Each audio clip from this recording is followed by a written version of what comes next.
I've been laying here for like 2 weeks. Ow, my back.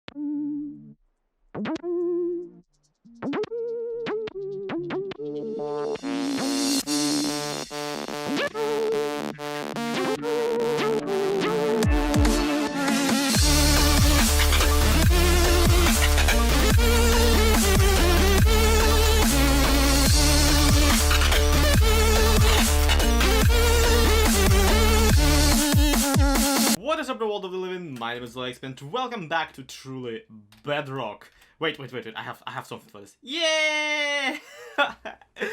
How's it going? It's been absolute forever, but I've been honestly struggling with the real life kind of collapsing on top of me, while also kind of not having any horrid news to even share with you. Everything's wonderful, but also Datcraft joined the game, and you know what that means. Actually, everybody knows what that means. We've been in the mail with Datcraft, being pen pals and all that, with me progressively trying to sway him towards the idea of getting him into the, into the paying me for hosting his diamond tree in my vault.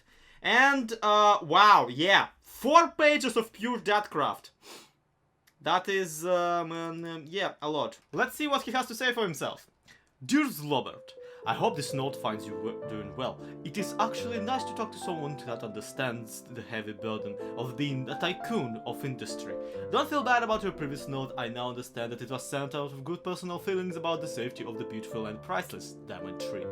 Until your latest letter, I never had a thought that my diamond tree would be anything but safe, but now some doubt has crept in, and I find myself feeling more nervous than ever before. I would be interested in hearing more about a way to not only preserve the beauty of the diamond tree, but also a way to keep its vast riches safe from those that would take it. Tell me more. Sincerely, your friend in ink. Datcraft. Diamonds are my best friends. 73. Is he insinuating that he's a girl?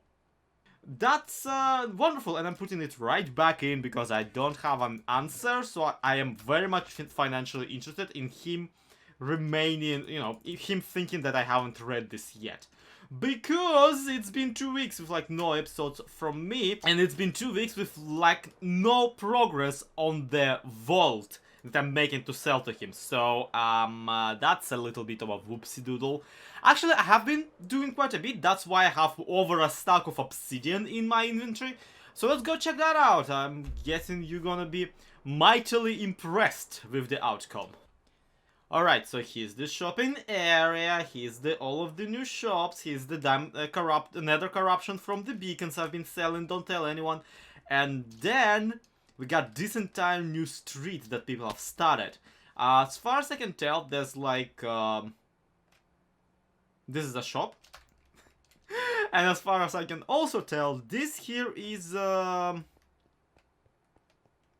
wanna say a shop. I am heavily confused because a few new markets have popped up here and there on Truly Bedrock server. For one, people have been really into the mini blocks made with, player heads, and those have been absolutely blooming. I mean, look at this. Holy poseable. This is absolutely astonishing. But then also,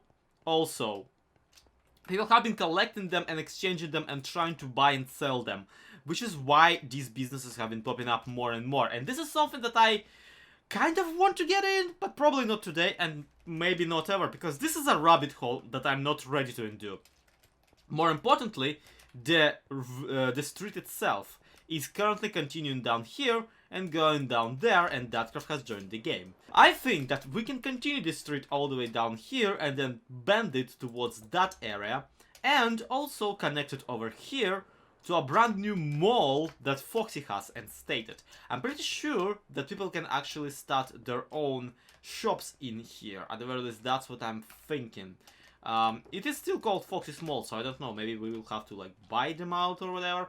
Anyway, either way, I'm gonna eventually investigate next time I decide to operate from out of not all store. So, what I'm thinking is, we can connect this street to that, and from the corner have a little road towards the bank, which itself has been heavily upgraded, my friends. Check out all of this obsidian. Check out all of this obsidian stuff that I've been using like a scaffolding. But more importantly, I created this area down here, which is intended as the main entrance into the vault, which you can see even without the Elder Guardians, is a flipping nightmare to get into, alright? Like, come on, dudes. Just let me out. Let me out. It's my own vault. I'm authorized, and that's what we'll be talking about today. I need a way to stop that mechanismus, and later to hook up to the Elder Guardians that we're going to be placing around here. Basically, we need some way of validating the identity of the person coming into the vault, giving them some sort of a timer before the entire thing locks up back, or alternatively, also disabling the mechanisms that redo the walls, particularly the one that I'm using as an entrance. And I'm honestly kind of... Oh no! And I'm honestly kind of terrified of getting to work on this because I'm not good at secret inputs, for one. And for two, I'm not good at inputs at all. Okay, let me be honest with you. I wanted to put together a code log today. And I wanted to put together a code log that would, when fully activated, fully solved, would stop the top bit from producing, functionally disabling the door and allowing you to break into your own vault. The issue here is, of course, that I'm not very good at code logs.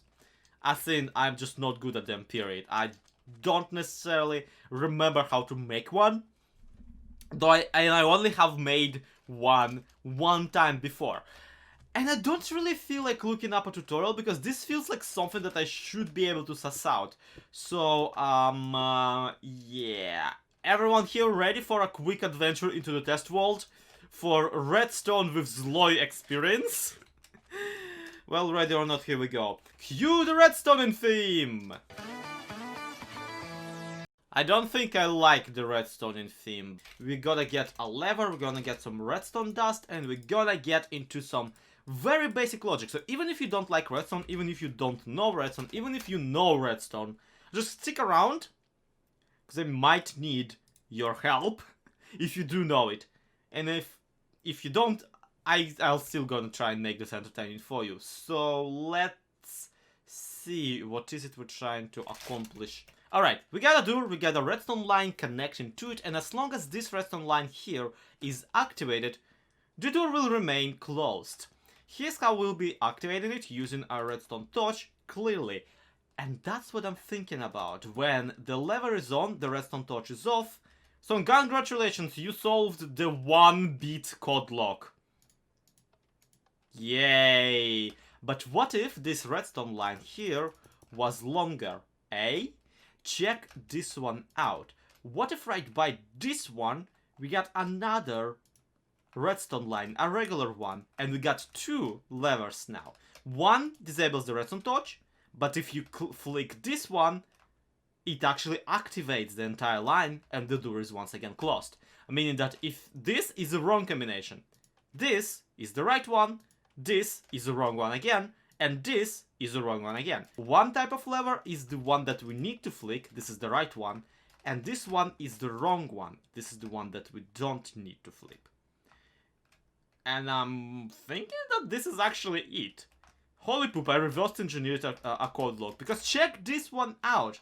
If you make this a right one, this a wrong one, this a wrong one, this a right one again, and this a wrong one, see what happens with the code log. We got all of these torches, right? Boop, boop, boop, boop, boop, boop. And, yeah.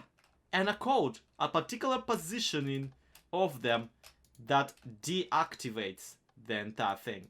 So we just... And the combination works. Oh my god, this is way easier than I anticipated. What in the crap, Minecraft? For once, do you seriously have something that works easily and from the first try? Okay, love this. Brilliant. Absolutely amazing. But there's now a little bit of an issue with the levers as they stand right now, and the issue being they stand right now. I don't want them to stand. After I'm done inputting the lock, I don't want to actually have to reflip every single one to close the door. I want them to reset themselves automatically. So how do we do that? Well, I'm thinking we'll need something that is actually fairly complicated. So don't shout at me, please. I am trying my best right now. I think that we need to make ourselves a little bit of a button that will serve as a lever. Basically, you know how the lever outputs a constant signal strength like this, and a button only outputs a pulse? Well, we're gonna make a button that is a lever, essentially. That's gotta be not that hard. I did this before. And if I can remember this contraption, I'll be incredibly impressed with myself. Well, the good news is I might have transcended.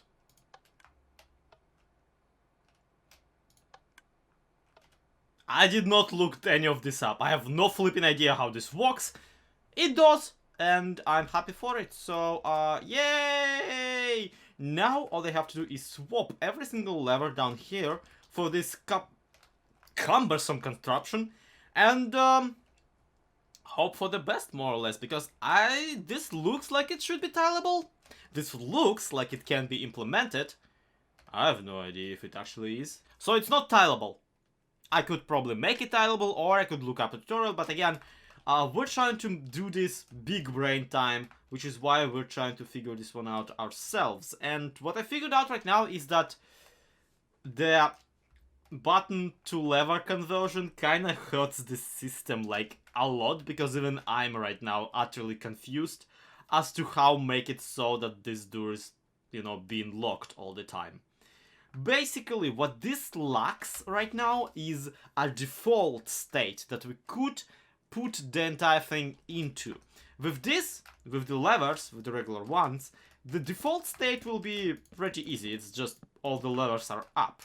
With this though, I mean, have fun guessing. This could be rectified by adding some sort of a system that will light up the lamps behind the buttons every single time as you activate them. But every single of these lamps will be replaced with obsidian on the actual thing, because we don't want people breaking lamps, because lamps are incredibly easy to break even with the mining fatigue.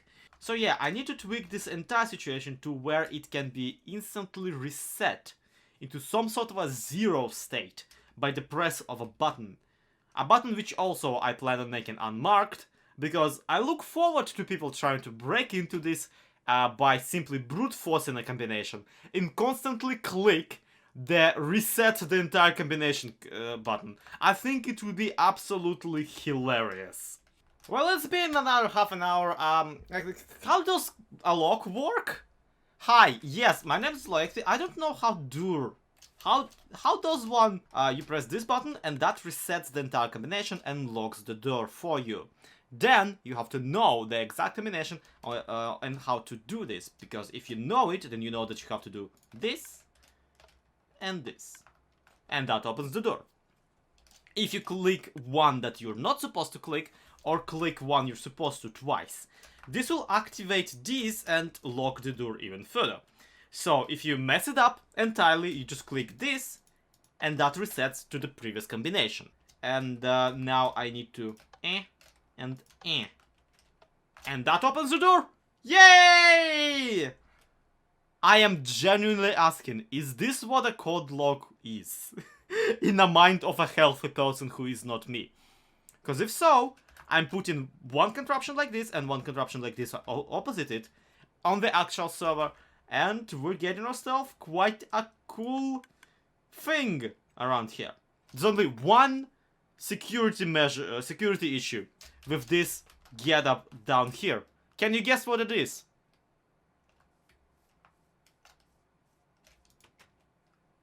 Might want to have something more complicated than this thing here. Right, here we go. And reset for good measure. This one. I don't remember. This one. It worked! Yay!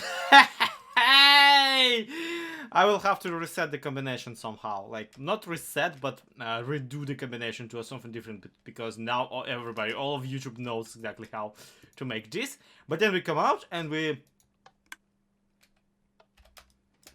and it starts producing again. So everything works as intended.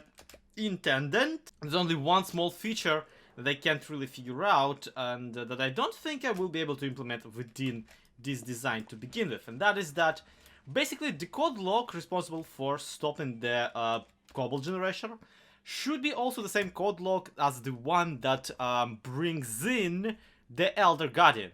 Basically, once the door is quote-unquote open, the Elder Guardian should jet off in a minecart away from this place so that you are outside of it. But then you're still left with 8 minutes of water breathing on you. Not water breathing, mining fatigue on you. And that's a little bit of an issue because I don't want you to be. I want you to be able to easily come in and out of here.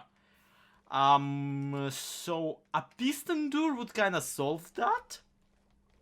But there's an issue with having a piston door, and it's the inside of the vault is entirely water, and the outside of the vault is entirely not where I want everything to be. So that's a little bit of a whoopsie doodles. I will have to ponder that and figure that out, or simply tell that craft to just, you know, or whoever is gonna use the vault, to just carry around a milk bucket. Luckily, you will only need a single one before entering the vault. Yeah, I'm feeling pretty good about this. This is actually coming together. Now all I have to do is install the obsidian shell around this entire thing, hook up an Elder Guardian, and of course build the actual flipping building. So that's gonna be a little bit of a nightmare. Quick! Is the episode over yet? Can I call the episode before I have to do any of that? Okay, look. I want to live well enough alone, alright? I just got this working. This is redstone from scratch. I'm not following any tutorials, any nothing. I'm just gonna press this button. Is the generator on right now? It is. So I'm just gonna press this button and look what happens.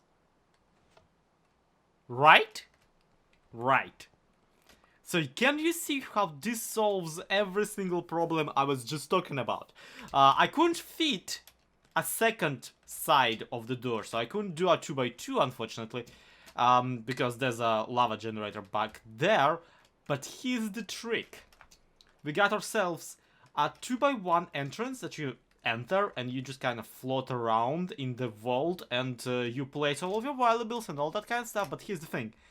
Remember how I said I didn't know how to trick the player, whoever is using it, the owner of the vault, into using a milk bucket on themselves? Well, we won't have to, because you don't have to place all of your valuables here like actual blocks. If you have phones of diamond blocks, you don't just place them down here. Instead, just place a couple chests that you'll be able to open without needing the mining fatigue to go away. That was actually another issue that I was really afraid of, is that if one person buys a vault, and if I make more than one hooked to the same Elder Guardian, then the people could steal from one another. But here, that issue is entirely solved. Because the Elder Guardians don't need to be turned off ever, except for when I'm building the rest of the vault, the rest of the bank, the rest of whatever. So I can basically just hide the Elder Guardian 40 blocks away from here in an obsidian box, and no one will be able to do anything about it. I feel brilliant right now. I feel great, and I'm gonna leave it at that. Except we still want to have to kinda go and tell that craft to maybe about some things that we've created over here, right? Right. I mean, let's see. After the heartfelt things that craft had offered to me in the letter, what can I even reply? Especially with most of the system really already done. You know what? I'll see you this Saturday. I feel like that pretty much sums it up. So thank you everybody so much for watching. This has been ZloyXP. This has been Truly Bedrock. To be continued. Have a good one. I cannot wait.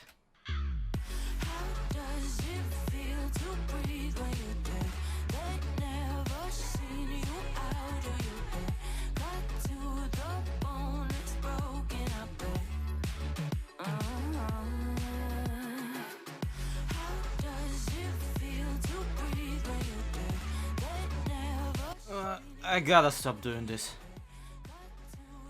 I'll get myself a concussion or something.